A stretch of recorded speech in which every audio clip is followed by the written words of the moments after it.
continuidade. De modo geral, podemos dizer que o domínio é obtido projetando todos os pontos do gráfico da função no eixo das abscissas, e o conjunto imagem é obtido projetando os pontos do gráfico da função no eixo das ordenadas. Vamos ver na figura.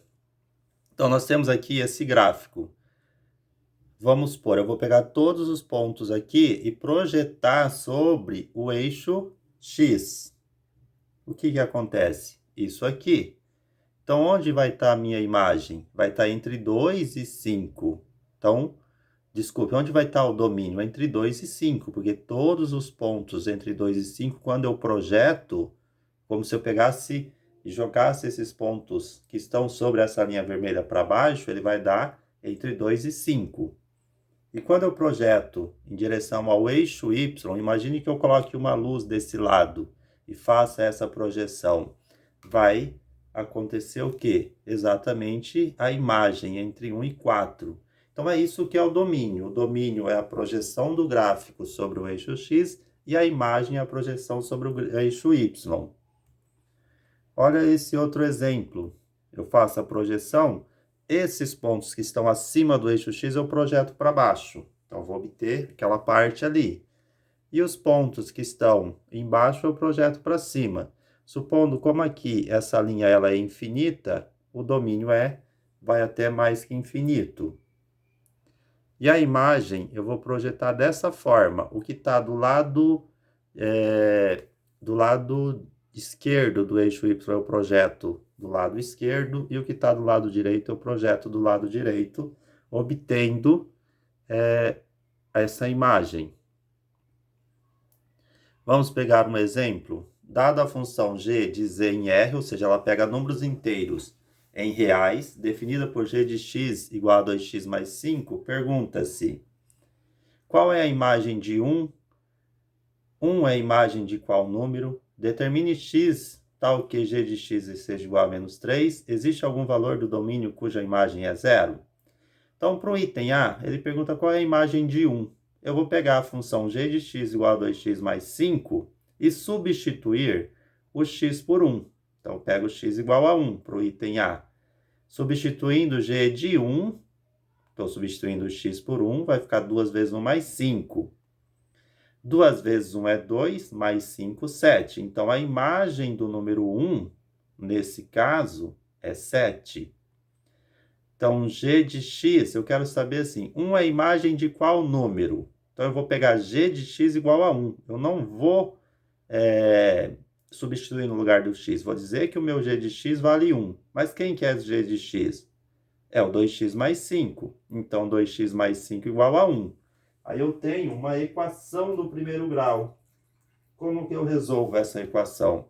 Eu vou passar o 5 para o outro lado. Vai ficar 2x igual a 1 menos 5, que vai dar menos 4. Aí eu passo 2 dividindo, vai ficar x igual a menos 4 dividido por 2, que dá menos 2.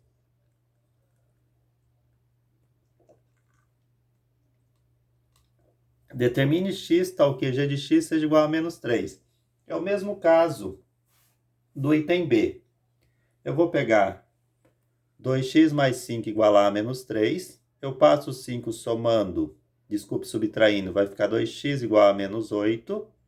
Aí, passamos o 2 dividindo, fica menos 8 dividido por 4, que vai dar menos 4.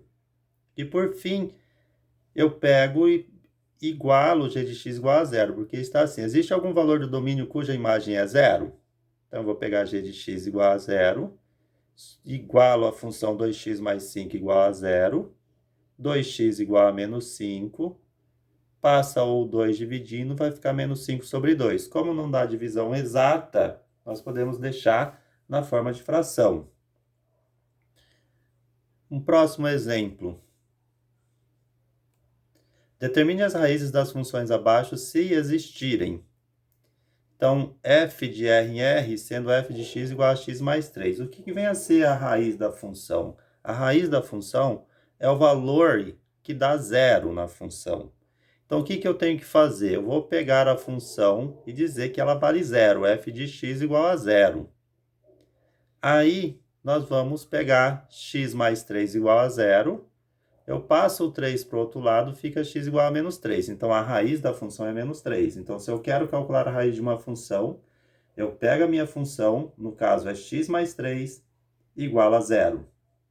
Aí isola o x, nós vamos obter a raiz. Menos 3 é a raiz da função, logo f de menos 3 vai dar zero. Então, quando eu substituo menos 3 lá na função, dá zero.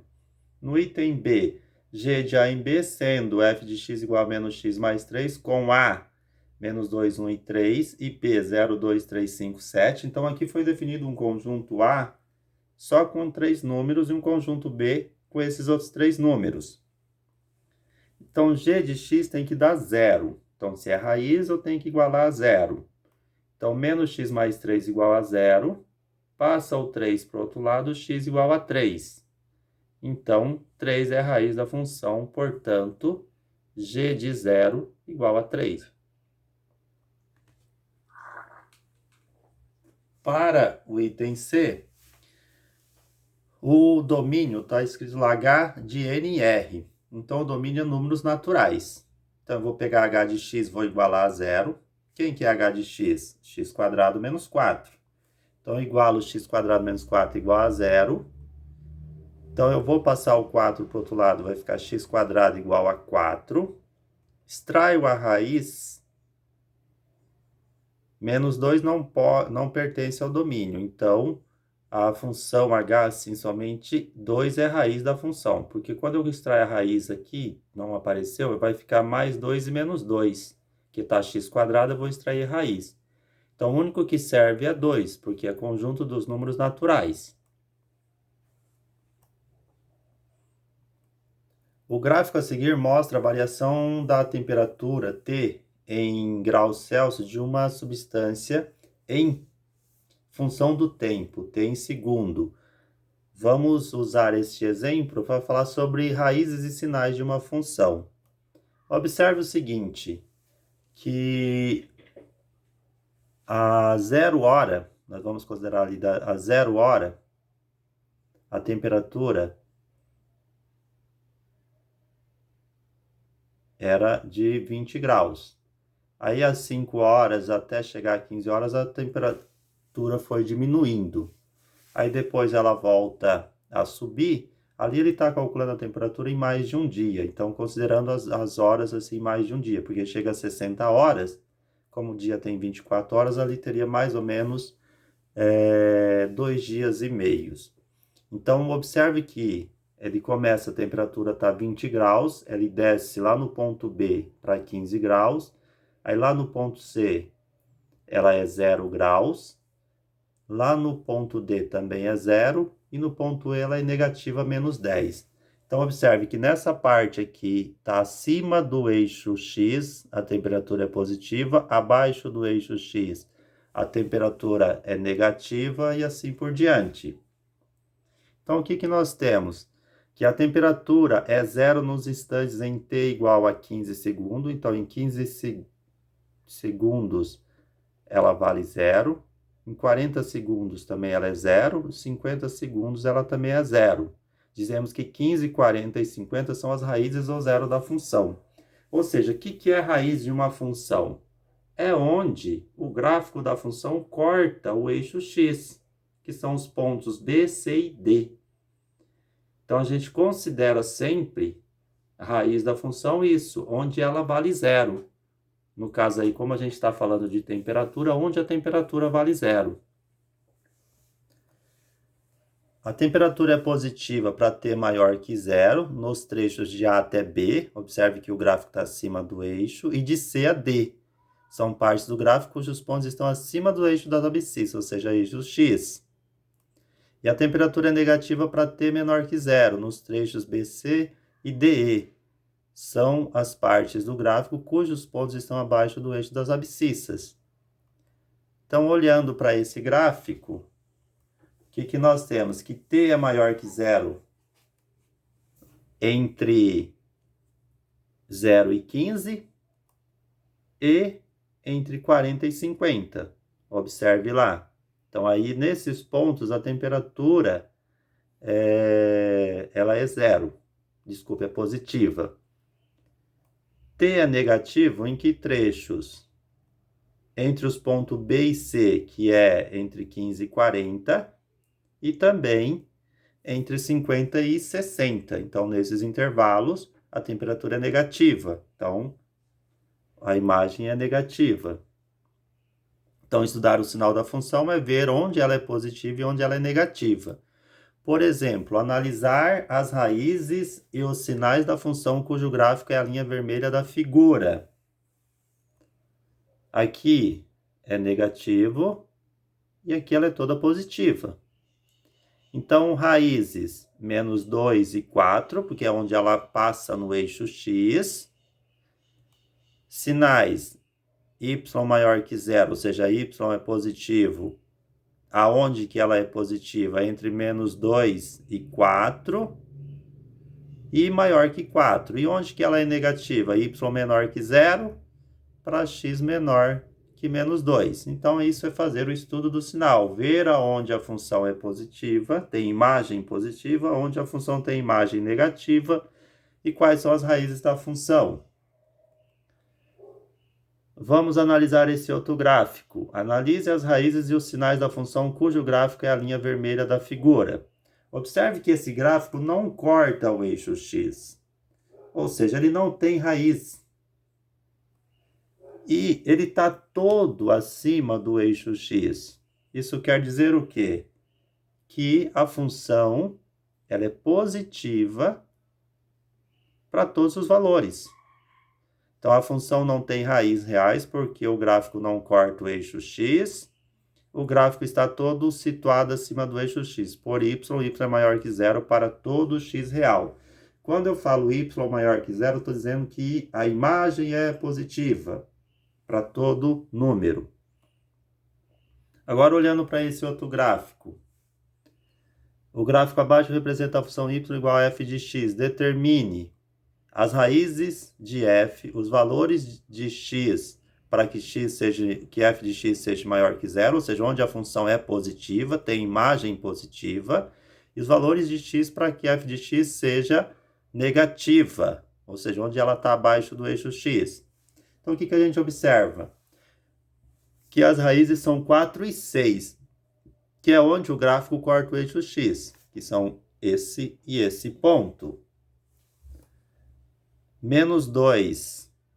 menos 2 a 4, observe lá, de menos 2 até 4, a função é positiva. E depois ela é positiva do 6 ao 7 também, ó. Do menos 2 ao 4 está tudo acima do eixo. E do 6 ao 7 também.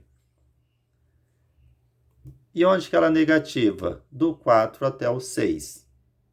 Ok? Então, fazer o estudo do sinal da função e identificar as raízes é ver onde ela é positiva e negativa e onde ela corta o eixo x. Vamos ver esse outro gráfico. A partir do gráfico de y igual a f de x, vamos determinar o máximo, o mínimo, as raízes, os sinais de f e o intervalo em que a função é crescente, decrescente ou constante.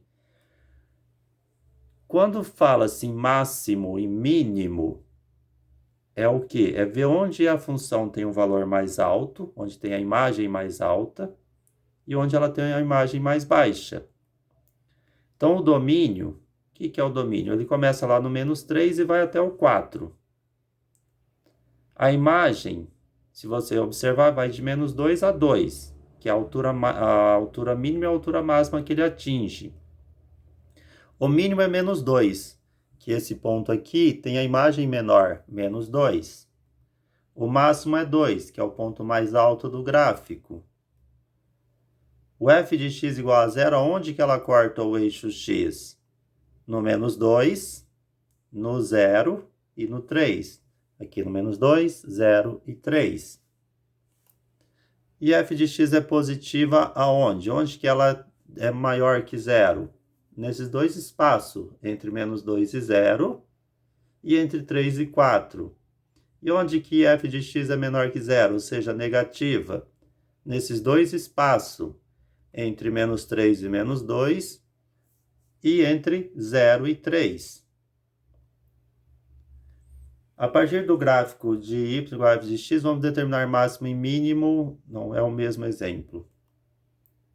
Assim, para verificar crescimento e decrescimento. Onde que a função é crescente? Onde o gráfico sobe. Então, observe que entre menos 3 até menos 1, o gráfico está subindo, olhando no eixo X. O menos 3, a imagem está menos 2. E o menos 1, a imagem está no 2. Então, o gráfico sobe. Então, onde ela é crescente? De menos 3 a menos 1 e depois do 2 ao 4 também ela sobe. E onde ela é decrescente? Quando está descendo, lá do menos 1 até o 1, no eixo, olhando no eixo X. No menos 1 ela está lá em cima, daí quando chega lá no 1 do eixo X ela está embaixo. Então ela é decrescente entre menos 1 e 1. Aí ele pergunta, constante. Constante é quando ela não sobe nem desce, que no caso é no espaço entre 1 e 2. Então, ela é constante entre 1 e 2. Então, nós temos aí, crescente é quando o gráfico está subindo, decrescente o gráfico desce e constante o gráfico é uma linha horizontal paralela ao eixo X. E terminamos a nossa apresentação aqui.